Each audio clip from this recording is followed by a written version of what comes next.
Hello WhatsApp guys. তো আজকের ভিডিওটা পুরোপুরি গরু ফার্মের ওপরে। তো দেখতেই পাচ্ছ আমাদের সামনে নতুন করে ফার্ম তৈরি হচ্ছে, এদিকে সাইডে গরু আছে। তো চলো দেখে নিই। প্রথমে তো নর্মাল মাটির ওপরে ইট বিছিয়ে সোলিং করতে হচ্ছে। সোলিং করার পরে মিস্ত্রি লেগে আছে, মিস্ত্রিতে কাজ করছে। এদিকে গরু আছে, এদিকে কাজ চলছে। পুরো এই জায়গাটা পুরোপুরি কাজ হবে। তো প্রথমে সোলিং করার পরে কংক্রিটের ঢালাই হচ্ছে, এদিকে মিস্ত্রি কাজ করছে। তো আমরা এদিকে গরুর খাবার রাখার জন্যে, মানে গরু যাতে খেতে পারে ওইরকম করে চারটা গরুর ক্যাপাসিটি, মানে 4×4 16 ফুটের একটা গোহিল ঘর হচ্ছে। তো তারপরে দেখো এখানে ঢালাইয়ের কাজ হয়ে গেছে, ইট দিয়ে খাবার দেওয়ার জন্য জায়গায় তৈরি হচ্ছে, যেখানে 8 ফুট, এখানে 4 ফুট বাই 4 ফুটের তৈরি হচ্ছে টোটাল। এই যে মিস্ত্রিতে কাজ করছে এখানে, ওখানে চারদিকে 4টা গরু রাখা আছে। চলো দেখি আগের ভিডিওগুলোতে।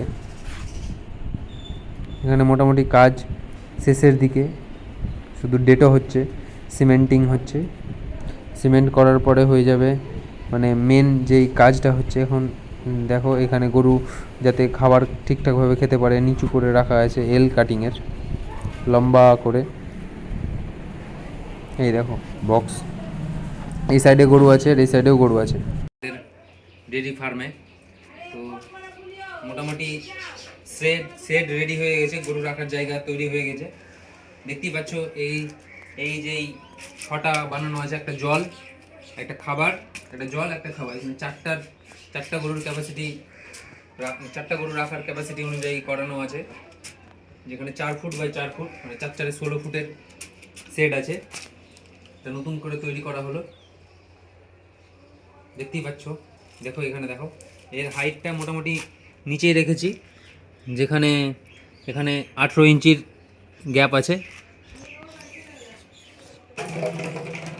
আর এখানে একটা করে কড়া দেওয়া আছে যেখানে গরু রাখা যাবে।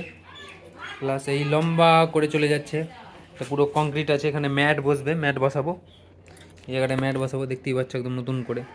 আর এই দিকটাতে গরু রাখা আছে আপাতত, গরুগুলোকে এই দিকটাতে রাখা আছে, জল কাদার মধ্যে আছে, ওই জন্য ভালো জায়গাতে রাখবো। এইদিকেও গরু আছে, টোটাল 6টা গরু আছে বাচ্চা টাচ্চা নিয়ে।